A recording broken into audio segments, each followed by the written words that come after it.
सोमवती अमावस्या व्रत और कथा। सोमवती अमावस्या व्रत कथा के अनुसार एक गरीब ब्राह्मण परिवार था। उस परिवार में पति पत्नी एवं उसकी एक पुत्री भी थी। उनकी पुत्री समय के गुजरने के साथ साथ धीरे धीरे बड़ी होने लगी। उस पुत्री में बढ़ती उम्र के साथ साथ सभी स्त्रियोचित सब गुणों का विकास हो रहा था। वह कन्या सुंदर, संस्कारवान एवं गुणवान थी, परंतु गरीब होने के कारण उसका विवाह नहीं हो पा रहा था। एक दिन उस ब्राह्मण के घर एक साधु महाराज पधारे। साधु उस कन्या के सेवा भाव से अत्यधिक प्रसन्न हुए।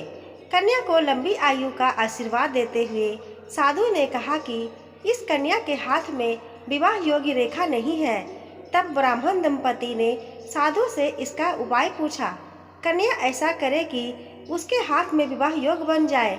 साधु महाराज ने कुछ देर विचार करने के पश्चात अपनी अंतर्दृष्टि में ध्यान करके बताया कि कुछ ही दूरी पर एक गांव में सोना नाम की एक धोबिन महिला अपने बेटे और बहू के साथ रहती है, जो बहुत ही आचार विचार एवं संस्कार संपन्न तथा पति परायण है। यदि यह सुकन्या उस धोबिन की सेवा करे और वह महिला इसकी शादी में अपने मांग का सिंदूर लगा दे तथा उसके बाद इस कन्या का विवाह हो जाए तो इस कन्या का वैधव्य योग मिट जाएगा।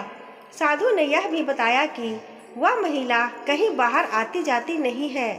यह बात सुनकर ब्राह्मणी ने अपनी बेटी से धोबिन की सेवा करने का प्रस्ताव रखा। अगले दिन से ही कन्या प्रातःकाल ही उठकर सोना धोबिन के घर जाकर साफ सफाई एवं अन्य सारे कार्य करके अपने घर वापस आने लगी। एक दिन सोना धोबिन अपनी बहू से पूछती है कि तुम तो सुबह ही उठकर सारे काम कर लेती हो और पता भी नहीं चलता। बहू ने कहा, माँ जी, मैंने तो सोचा कि आप ही सुबह उठकर सारे काम खुद ही सब खत्म कर देती हैं। मैं तो देर से उठती हूँ। यह सब जानकर दोनों सास बहू घर की निगरानी करने लगी कि कौन है जो सुबह ही घर का सारा काम करके चला जाता है। कई दिनों के बाद धोबी ने देखा कि एक कन्या मुंह ढके अंधेरे में घर में आती है और सारे काम करने के बाद चली जाती है। जब वह जाने लगी तो सोना धोबिन उसके पैरों पर गिर पड़ी।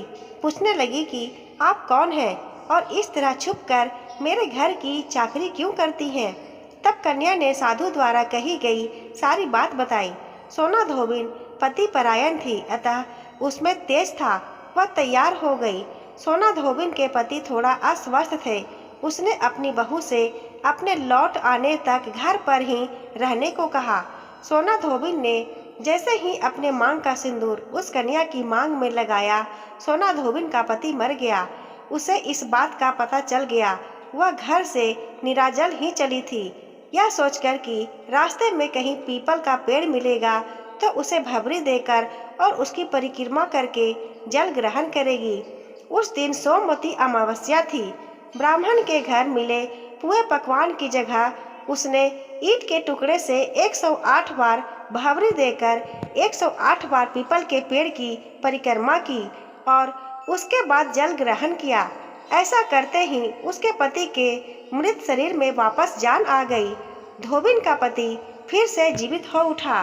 दोस्तों, अगर आपको ये कहानी अच्छी लगी हो तो प्लीज़ मेरे वीडियो को लाइक करें, शेयर करें और चैनल पर अगर नए हैं तो चैनल को सब्सक्राइब जरूर करें। बेल आइकन को प्रेस करें ताकि जब भी मैं कोई नई वीडियो अपलोड करूं नोटिफिकेशन आपको सबसे पहले मिल सके।